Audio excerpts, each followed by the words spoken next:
ئەم پێشاتانە و کوێ پێشاتەکانی ئەم شەش ڕۆژە لەگەڵ میوانەکانمان تاوەتی و گەنگەشە دەکەین. ئێستاش دکتۆر ڕێبوار فەتاح نووسەر و ئەکادیمیست لە لەندەنەوە لەگەڵمانە. دکتۆر سلااوت لێبێ، پێشاتەکان دەبینیت و بێگومان ئاگاداری شەش ڕۆژی ڕابردووی جەنگ چیمان پێ دەڵێ؟ وێنەکە تا چۆن ڕوون بۆتەوە؟ ئیسرائیل و ئەمریکا و ڕۆژئاوا ئامانجەکانیان دەگۆڕن یاخود هەر لاوازکردنی بەرنامە ئەتۆمی و موشکەکانی ئێران دەبێت و بە حکومی ئەوەی بەڕێستان لە بەریتانیان ئایا ئەگەری تێوەگلانی بەریتانیا لەم جەنگە تا چەندە؟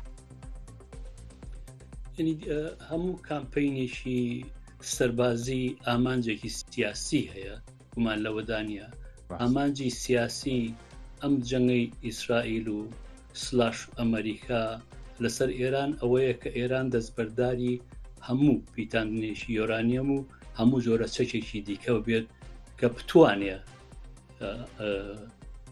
ئاسایشی ئیسرائیل بخاتە مەترسیەوە. ئەوە ئامانجی ئەم جەنگەیە.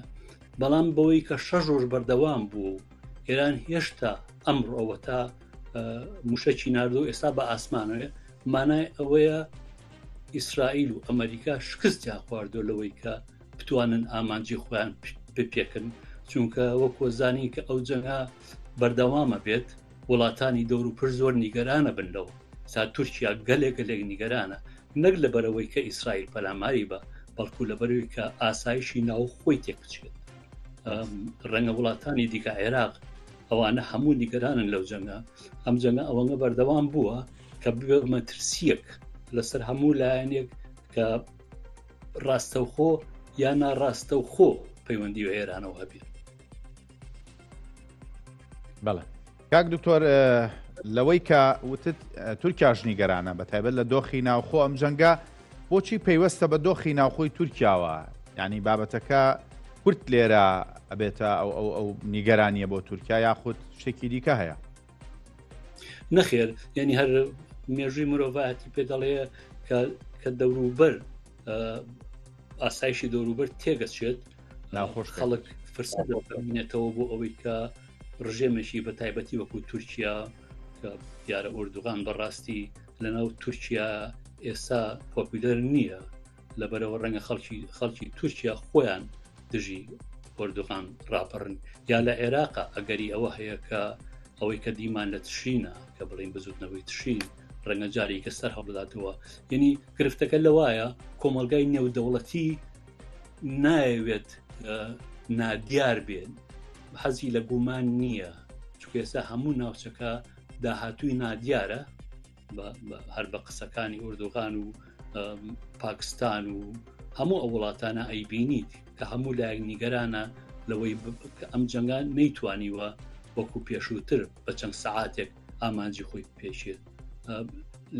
ئەوە لە لایەکی کەوە نازانم، ئەمە پێشبینی خۆمە، بەڵام بە بۆچوونی من ئیسرائیل نەیزانی و ئێران نەتوانێت بەم جۆرە شەڕکا، کە ئەمەش ئەگەر وا بێت ئەوەش مانای ئەوەیە کە ئینتەلەجنسی ئیسرائیل لەژێ پرسیارایە، هەر وەکو چۆن کە حەماس پەلاماری ئیسرائیلیا هیچ زەنگێکی زەنگێک لێی نەدا بۆی ئیسرائیل بە ئاگا بێتەوە. ئەمەش ئەگەر وا بێت هەتاش لە ڕۆژێ شەشەمە ئێران بتوانێت پاش ئەو هەموو هەڵوقەی لەسەری بووە بتوانێت شەڕ بەردەوام بکە، مانایەوەی ئێران بەهێزە. کەواتە ئێستا لە جەنگێکی نابەرامبەرین لە بەرژەوەندی ئێران؟ بە بۆچوونی من لە جەنگێکی نابەرابەرین لە ڕووی سەربازیەوە، بەڵام ئەوەی تا ئێستا ئەیبینین لە ڕووی مۆراڵەوە، لە ڕووی باری کۆمەڵاتی ئەوانەوە ئێران بەهێزترە، چونکە زۆربەی وڵاتانی دەوروبەر و زۆربەی وڵاتانی جار بە رووسیا و بە چین و بە پاکستان و بە تورکیا بەوانەوە هەتا هەندێک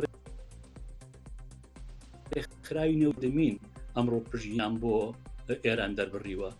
مانایەوەیە کە ئەم جەنگە توانیوێتی بڵین دنیا جەمسەرگیر بکە. ئەم جەمسەرگیریە لە بەرژەوەی ئەمریکا و ئیسرائیل نییە، چونکە شەڕەکە شەڕی ئەوەیە کە بۆی جەمسەرگیر نەبێت. یعنی هەر چۆنێ خوێنمەوە من بە بۆچوونی من ئێستا ئیسرائیل بەڕاستی ینی ئارگومنتی مۆراڵی دۆڕان، ینی هەموو دنیایان تێگەیان کە ئامانجی ئەم جەنگە ئەوەیە جەنگێکی خێرایە، چەند سەعاتێک دوو ڕۆژ ئیتر کۆتاییەت و ئەمانەتوانن هەموو توانایی سەربازی ئەم هێزەی ئێران تا چەند دەرگا بەڕووی هاتنەناوی یاریکەری نوێی هاوشێوەی بەریتانیا و ئەمریکا دەکاتەوە. ئەمە وا دەکات مەترسی دروستبوونی مەترسی لەسەر ئیسرائیل. ئەمریکا ناچار دەکات، ترامپ ناچار دەکات کە ئەو دەیەوێت نۆبڵی ئاشتی وەربگرێت. ترامپ ناچار دەکات بێتە جەنگێکی ئاواوە لە کاتێکدا کەمێک پێش ئێستا کۆبوونەوەی لەگەڵ ئەنجومەنی ئاسایشی وڵاتەکەی کردووە. ئەم هێزەی ئێران دەرگای دۆزەخ بەڕووی ئێراندا دەکاتەوە یان نەخێر ئێران هێزی خۆی هەردەسەلمێنێت؟ یعنی بەڕاستی ئەوەیان جەشتا دیار نییە. دەرگای دۆزەخ کامەیە؟ دەرگای دۆزەخ ئەوەیە کە خەڵکی ئێران بەرامبەر ڕژێمی ئیسلامی ئێران ڕابڕن. لە نەبوونی ئەوە ئێران براوەیە. بە بۆچوونی خۆم ئێران ئەوە ئەزانێ کە ئیسرائیل و ئەمریکا و هەمووی ڕۆژاوە نانێوە ڕژێمی ئێران بکەوێت، لەبەرەوەی کە کلێنێکی سیاسی و ئابووری و ئیداری بەجێ ئەهێڵێت. ئێران عێراق نییە، ئەوەی لە عێراق دیمان کە بۆ ساڵانێکی زۆر بەردەوام بوو، لە ئێرانە بۆ زۆر زۆر بەردەوامە بێت. ئەبێ بیرمان نەچێت کە ئێران چەندها گروپی ئەتنیشی و ئاینی تایە، هەریەکەیان بەشی خۆیە بات. بڕوان ناکەم کۆمەڵگەی نێودەوڵەتی مەگەر سەری لێ تێکچوو بێت بێوێ ئەوەی هەبێت ئەوە بکات. بەڵام ئێران بە بۆچوونی من ئەمە ئەزانێت، لە زانینی ئەمە ئەزانێت ڕەنگە چەند سەرکردەیەکی دیکەش بکوژێ، بەڵام بەڕاستیەوە ئینگلیزەڵێ نە لێرەیە نە لەوەیە. لەبەرەوە هەتا ئەمڕۆ ئێران لە زۆر لایەنەوە براوەیە، لە لایەنی سەربازیەوە دۆڕاوە، بەڵام لە زۆر لایەنی دیکەوە براوەیە. لەوایە ناکەبوتم جیهانی جەمسەرگیر کردووە، ئاسایشی ئیسرائیلی خۆتە مەترسێکی زۆر جددیەوە.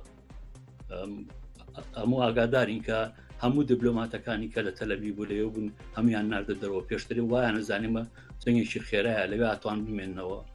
پاشەوە بەڕاستی خەڵکی ئیسرائیل ناوێت بۆم بەسەرای بەتە خوارەوە.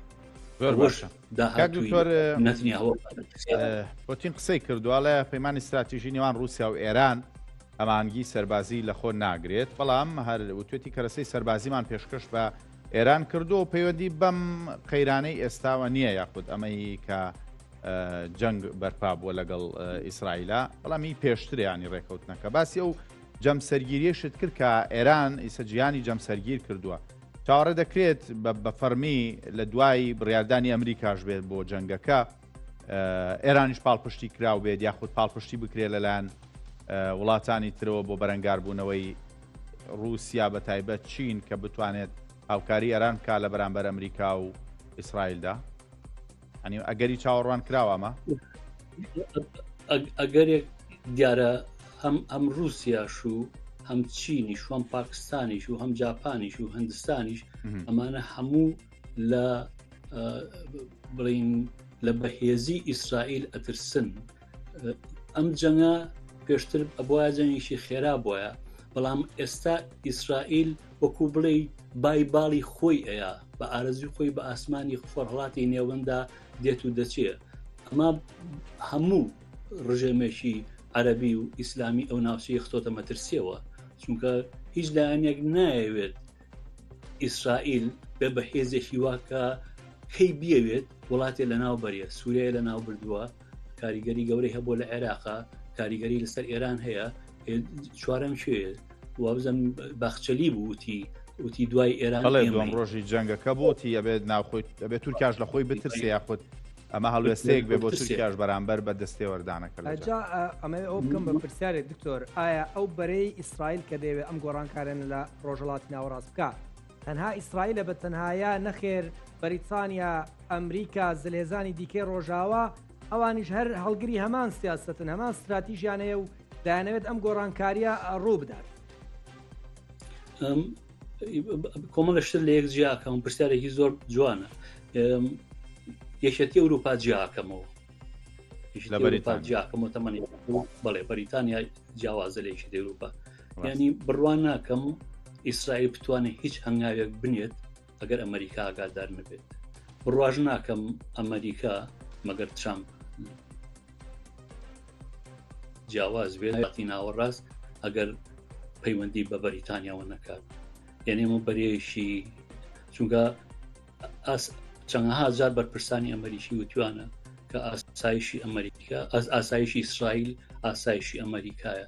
چەندەها جار وتوانە ئەگەر ئیسرائیل نەبووایە لەوێ ئێمە ئەمڕۆ دروستمانە کرد. یعنی ئەوە گومانیتیان نییە، چونکە ئیسرائیل زۆر کەڵکی هەیە بۆ ئەوان لە هەموو لایەنێکەوە. پاشەوە دوای ئەگەر ئەم جەنگەش کۆتایی بێت بازاری چەکە بکرێتەوە بۆ چەکی ئەمریکا و بەریتانی و ڕەنگە وڵاتانی دیکەش بێ، هەموو قەتەر و خەلیج و سەعودی و ئەمان هەموو تورکیا و دەستەکەن بە چەکڕین بۆ ئەوەی کە پارێزگاری خۆیان بکەن. هەر ئەمڕۆ بووە بزانم یا دوێنێ بوو سەرە کۆماری عێراق وتی، سەرە کۆمار نەکس سەرە وەزیران، سەرە کۆماری عێراق وتی کە پێویستە عێراق چەکیشی وا بکڕێت بتوانێت پارێزگاری ئاسمانی خۆی بکات. یعنی ئێستا نەگوەتێکی تر لەوایە کە هەموو لایەنێک ئەوێ بەهێز داکۆشی لە خۆی بکات. ئەوە گرفتێکی زۆر گەورەیە، مانایەوەیە دیبلۆماسیەتی نێودەوڵەتی شکستی هێناوە. دیارە UN دەمێکە شکستی هێناوە، لە جەنگی کەنداوە شکستی هێناوە، هیچ ڕۆڵێکی نییە بەڕاستی لە نەبوونی هێزێکی نێودەوڵەتیە کە بتوانێت ئاسایش و ئارامی ئەم زەمینە بپارێزێت. ئێمە لە مەترسی گەوراین. زۆر باش. کاک دکتۆر، دوێنێ شەو ترامپ لە کۆبنەوەی ئەنجومەنی ئاسایشی نەتەوەی وڵاتەکەی ڕیار بوو قسە بکات، بەڵام قسەی نەکرد و جیهانیش ئەکرێ بڵێم چاوەڕێی قسەکانی ترامپ بوو بە جۆرێک کە بڕیار بدا بەشداری جەنگەکە کە یاخود ناهێزەکانی هاوپەیمانان و ئەمریکاش لەو پەڕی حاڵەتی ئامادەباشیدان بە ئێستەشەوە لە ڕۆژهڵاتی ناوەڕاست. ئەمانە هەندێک ئاماژە بوون بۆی کە ئێستا ناکەمێکی تر ترامپ بڕیارەدا، بەڵام قسەی نەکرد تا ئەمڕۆژ بە جۆرە قسەی کرد کەوتی بە بنیامین نەتەنیاهو نەوتووە جەنگ ڕابگرێ، ئەوەی پێم وتووە هێرش بکات بەردەوام بێت لە جەنگەکەەوە هاوکاریەکەین. ئێستاش هەندێک ئاماژە هەیەن بۆ ئەوەی کە بەشداری بکە، بەڵام لە ناوخۆی ئەمریکا باس بکەین کە ترامپ لەژێر فشاری هەم دیموکراتەکانە هەم هاوکاریکردنی ئیسرائیل و لان جووەکانی ئەوێەوە. ئەوەشی گرنگە ترامپ ئەتوانێت بگەڕێتەوە بۆ کۆنگرێس بۆی کە بڕیارەکە یاخود بەشداریکردنەکە بکاتە بڕیارێکی دەستوری بۆ جەنگەکە. ترامپ ئێستا حاڵی حاضر لە وەزعی زۆر خراپە، چونکە شکستی خواردووە لەو بەڵێنانەی کە پێی هاتۆتە سەر حکوم. یەکەم بەڵێنی ئەوە بوو کە جەنگی ئۆکراین رووسیا یەکەم ئۆکرانیا و رووسیا ڕاگرێ و لەگەڵ ئێرانیش ڕێەکەوێت. ئێستا لە هەردووکی پاشە کشەی کردووە کە دوو پایەی بڵندی کامپین هەڵبژارنەکەی بوو. ئەو کەسانی کە دەنگیان بۆ داوە ئەیخەنەژێ پرسیارەوە، دیارە خۆشی ترامپیشە مازانیە هەتا ئەمڕۆ کە منەی بینم هەموو ماس ئەی بینیم ناتوانێت بڕیارێکی بڵین ڕاستە خۆ با یا بڕیارێک با کە یەکلاکەرەوە بێ بڵێ من ئەماکەم هەرڵێ ڕەشە لە ئێرانەکە ئێران ئەبێ خۆی باوە دەستەوە. ئەمە زمانێک نییە تۆ بتوێ لەگەڵ لایەنێکە ڕێک بکەویت، زمانی هەڕەشە. ڕاستە ئێران بە هیچ وەرێک نییە لە بەرامبەری هێزی ئەمریکا و ئیسرائیل بۆسێتەوە، بەڵام بیریشمان نەچێت ئێران کاریگەری زۆر هەیە لەو ناوچەیە، وڵاتێکە ئیمپراتۆر بووە، کللتورێکی قوڵی هەیە، یعنی زۆر زەحمەتە بتوانی مەعامەلی لەگەڵ ئێرانە بکەی بەو جۆرەی کە ترامپ هەیەوێت ڕوت و قوتیان بکاتەوە بیان با بۆ جێگەیەک لە ڕۆژهڵاتی ناوەڕاست و گفتوگویان لێ بکە و بڵێ ئێستا ئێمە چاودێرەکەمانێن بۆ ئێران و چاودێری بنکەکانتان بکەن. بەڵ ئەم زمانە بەڕاستی لە دیبلۆماسیەم ڕواهیش ناکات. ئەوە تا ئێران ئەگەر زمانێکی کە بەکار بەهاتایە ئەگەر لایەنێکی کە بەهاتایەتە ناوەوە ڕەنگە ئێرانیش نەرمین بنواندایە. بەڵام ئێستا بە قەناعەتی من گیرەوە بوون بەدەست ئێران وەکوتم لە بینی دووشتە ناتوانن بیر ڕوخێنن ئێرانیش تەسلیم نابێت. ئەگەر دۆخی جەنگ گۆڕێ بۆ دانوستان ئێران ئەو بڕایی کە باسیەکەیت ئەو زمانە ئەگۆڕێت لەسەر مێزی گفتوگۆ یاخود نا هەروە بەردەوام دەبێ و لە پیتاندنی یۆرانیۆمیش کە قاڵی سەرەکیە کە وازی لێ نایێنێ ینی لە ئەزمموی پێشۆوە ئێرانەیەوە کاتی دەستکەوێت بڕوان ناکەم واز لە پیتاندنی یۆرانیم و هەموو چەکەکانی دیکە بهێنێ لە بەرەوەی پاژەوەی کە لە خۆرهڵاتی ناوەڕاست پڕووباڵی کراوە لەلایەن ئیسرائیلەوە لە لوبنان لە سووریا لە یەمەن لەمانە هەموو ئەو پرۆکسیە گروپە پرۆکسیانەی نەماوە ڕەنگە بوونی چەک وا ببینێت بە بۆچوونیێوان کە ئەتوانێت هەم ئاسایشی ناوخۆ پارێزیە هەم بەرامبەر هێزەکانی دیکەی ناوچەکە بوەستێ وەکو سعودی و وەکو ئیسرائیل. ئایا ئەمە بۆ شوێسێ بەڕاستی نازان؟ زۆر باشە دکتۆر، دەمەوێت بزانم ئەوەی کە ئیسرائیل دەڵێ ڕۆژهڵاتی ناوەڕاست دادەڕێژینەوە بەو شێوەی دەمانەوێت. پرسیاری یەکەمم ئەوەیە چێ ئەم هێزەی بە ئیسرائیل داوە کە ڕۆژهڵاتی ناوەڕاست ناوچێکی پڕململانەی ئاوا هەوڵی داڕشتنەوەی بدات وە کێ دەتوانێت ڕێگری لەم خواستەی ئیسرائیل بکات و کۆتا بەشی پرسیارەکەم ئەوەیە ئایا ئەو پاساوانەی کە پاساوانەی هەیەی بۆ لێدان لە ئێران لە داهاتوو داوەکو پاساوەکانی لێدان لە عێراق دەرناچن کە هەر بەرپرسانی بڕیاردەری ئەو کاتی ئەمریکا کە بڕیاریان دابوو بە پاساوی هەبوونی چەکی بالۆجی لە عێراق بدرێت دواتر وتیان ئەم پاساوانە ناڕاست بوون. ئەمەی ئێرانی شتێکی لەم شێوەیە دەرناچێت بە تایبەت کە ئەمڕۆ CIA ئێران 3 ساڵ لە بەدەستهێنانی چەکی ئەتۆمی دوورە. ئایا ئەمە تەنها پاساوە بۆ ئەوی سیاسەتەکانی خۆیان جێبەجێ بکەن یاخود هەڕەشەی ڕاستەقینەیە؟ دیارە سیاسەتی دەرەوە هەمیشە بە سیاسەتی ناوە بەسراوە. نەتەنیا هەو ترمپیش هەردووشیان تاوانبارن. گەشتا نەچۆتە دادگا ترمپ چۆ دادگاوە بە کۆمەڵێک تاوان تۆمەتبار کراوە. نەتەنیاهوش بەڕاستی تۆمەتبارە لەلایەن ئەوروپاوە.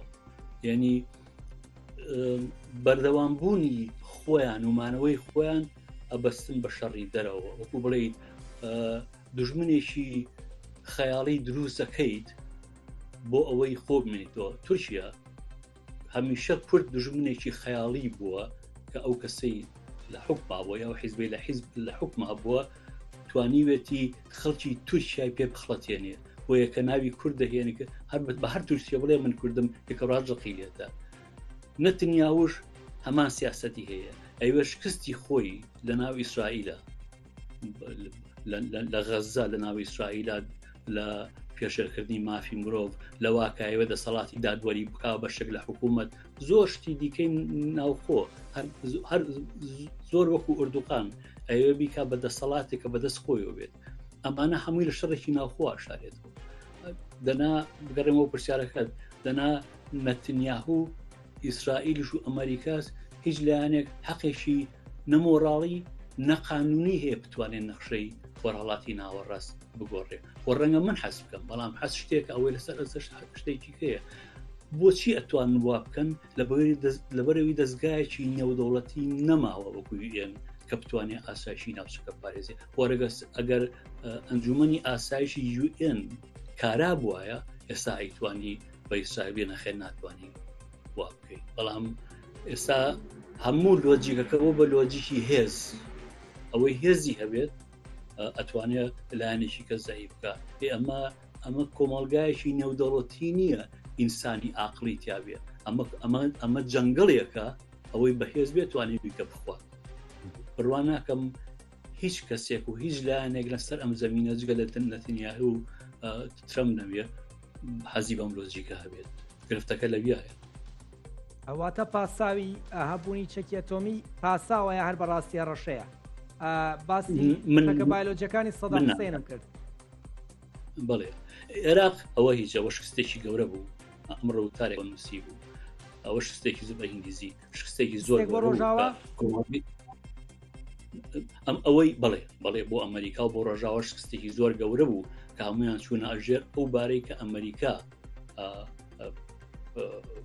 بە درۆ بە کوردێکی درۆیەکی گەورەی کرد وتی عێراق چشی بەم جۆری هەیە کەنە ناوبردو ئەو هەموو یعنی من حەقم نییە عێراق چەند جۆرە ڕژێمێک بووە بەس باسی پەیوەندی نێودەوڵەتی بووە کۆم باسی قانونی نێودەوڵەتی بۆکەم ئێران هەمویان دەڵێن چەکی خەریکە چەکی ئەتۆمی بەرهەمدێنێ من بەڕاستی نازانم بەڵام ئەگەر چەشی لە پرۆگرامی چەشی ئەتۆمیژی هەبێ ئەوە شکستی کۆمەلگای نێودەوڵەتیە نەک زیرەشی ئێران ئەگەر دەستگایەکە بووە بەردەوام هەموو وڵاتەشی بەس کردا ئەتۆمی بەڵام هیچ دەسەڵاتێکی نییە لەبەرەوەی ئەو هەموو دەستگانەمان هەیە لە بەسەر ئەم زەمینە هیچی دەسەڵاتی نییە دەنا ئێران نەگەیشتە ئەمڕۆ گرفتەکە لەوایە بەڵام ئایا چەکیانەتی من نازانم بەڕاستی کاک دکتۆر باس لە داخستنی گەڕووی هورمزەکرێ و ئەمە دوایین کارتی فشارە جگە لە موشەکەکانی یاخود موشەکە بالیستیەکانی ئێران بەتایبەت ئەمڕۆ کە با ئیسرائیل دەڵێ موشەکانی کە شەوی ڕابردوو نران بە ئیسرائیلەوە و ئەم گەورەتر و قورستر بوون و کارەساتبارتر بوون دەست بۆ بابەتی موشک ئەبات یاخود لەوەی کە هەیەی زیاتر پێشی بخات یاخود ئەوەیە گەڕووی هورمزی شەڕەشەیە کە بۆی کە بە کارتێکی فشار لە بەرامبەر هێرشەکانی ئیسرائیل بەکاری بێن ینی کارتێکی فشارە چونکە لە ساس کارتێکی فشارە نەک لەسەر ئیسرائیل لەسەر هەموو کۆمەلگای نێودەوڵەتی چونکە لە ساسی گاز و نەوتی ئەم سەرزەمینە لەیەوە هاتوو چۆکە زۆرە ڕەنگە زەرەر لە چین با لە جاپانی با لە هەموو لایەنێ ینی ئێران کارتی بەدەستەوە هێشتا بەڕاستی بێکار نییە بەڵام هێشتا هەندێک کارتی بەکارێ ناو ڕەنگە ئەگە زۆر فشاری بۆ بێ و کارتانش بەکار بهێنێت زۆر باشە دکتۆر لە سەرەتای قسەکان تا لێ وەڵامی یەکەم پرسیاردا ئاماژت بەوە کرد کە ئێران بە جۆرێک لە جۆرەکان ئێستا سەرکەوتووە ئەگەر جەنگەکە لەم شەش ڕۆژە کۆتایی بێت ئەمە ئەنجامی کۆتایی ئەم جەنگە شەش ڕۆژێ بێت ئێران بە چ پێوەرێک براوەیە و ئایا ئەمریکا ئەم براوەی ئێران قبول دەکات یا ئەویش دەستوەردان دەکات و ئێرانی براوەی لەم جەنگەدا قبول نییە پاڵپشت بۆ پرسیارەکەم دۆناڵد ترامپڵێ من ئاگربەستم ناوێت شتێکی گەورەتر لە ئاگربەستمەوێت تەنانەت ڕەخنە لە ماکرۆنەگرێڵێ ئەو لە ئێمە تێنەگەیشتووە لە بابەتەکە تێنەگەیشتەوە کوڕە باشە ئەوەی ئێمە دەمانەوێت ئاگربەست نییە شتێکی گەورەتر و بردنەوەیکی باشتر لە ئاگربەستە واتە ئێران لە بەردەم دوو هەڵبژاردنایە یا دۆڕاندن یا دۆڕاندن ئیختیاری تری نییە لە لای ئەمریکا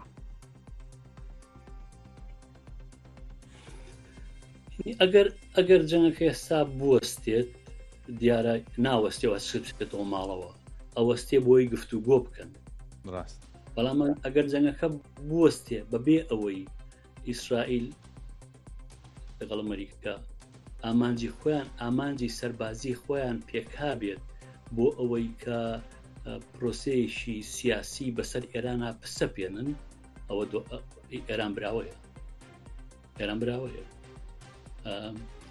ئێران پاش 6 ڕۆژ شەڕەکە بەڵام ئەگە بتوانن مل بە ئێران بن لە جێگەیەک دانیشن و بڵێن ئێستا تۆ دۆڕاوی جەنگی وەکو لە عێراق وەکو لە خێمەی سەفوان دیمان ئەگەر لەگەڵ ئێرانەکان کۆ بن و ئێران هەموو دەرکیشان بۆ بکاتەوە سەر و ژێری ئێران بگەڕێن ئەوە ئێران بەڵام تا ئەمڕۆ ئێران نەدۆڕا ئەتە تا ئێستا براوەی یاریەکە ئێران بڵێ اینجا وەڵامی ئەو پرسیارژەمەوە کە ئایا ئەمریکا بەشدارە ئەمریکا ڕاستەخۆ بەشدار نابێت لە ڕێی ئیسرائیل و بەشدارە لەو بڕام لە سانەوەی وچەکانی کە ئیسرائیل بەکارێنێ ئەمە ژمارەی نیە لە خۆمەڵێم ڕەنگە ئەمەریشی بێت یعنی ئەگەر ئەمریکا هاوکاری ئیسرائیل نەکە ئیسرائیل ناتوانێت بەردەوام بێ بڕۆکە یعنی ئەوە شەڕی ئەمریکا حاڵی حاضر بەشدارە لە شەڕەکە بەڵام خۆ ناچێت لە ئەمریکاوە فڕۆکە بێنێت ئێران قەسە بکات لە ئیسرائیل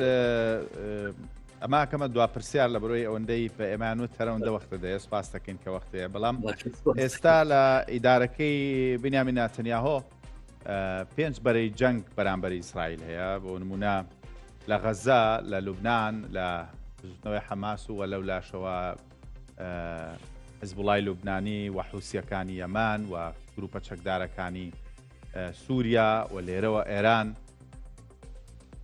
ئیدارەکەی بینیامین ناتەنیاهۆ ئەتوانێت ئیدارەی ئەم جەنگانە بدا بە پاڵپشتیەکانی ئەمریکاشەوە لە کاتێکدا خۆشی لە بەردەم هەڵوەشانەوە و هەندێک وەزیریش لە ماوەکانی ڕابردووە کە دەستیان لە کارکێشایە. یعنی ئەگەر بتوانێت ئەگەر نەتەنیاهۆ وەکو تورکیا بتوانێت لە جەنگێکەوە بۆ جەنگێکی کە بچێت یا وەکو سەدام لە جەنگێکەوە بۆ جەنگێکی کە بچێت لە دەسەڵات ئامێنێتەوە، بەڵام ئەگەر ئاشتی لە ناو ئیسرائیلە هەبێت ئەمە ترسیانەی کە دروستی کردووە ئەو وەختە بە بۆ چوونی من پێگەی نەتەنیاهۆ لەژێر پرسیاری زۆر گەورە هەبێ ئەگەر نەچێتە دادگاوە.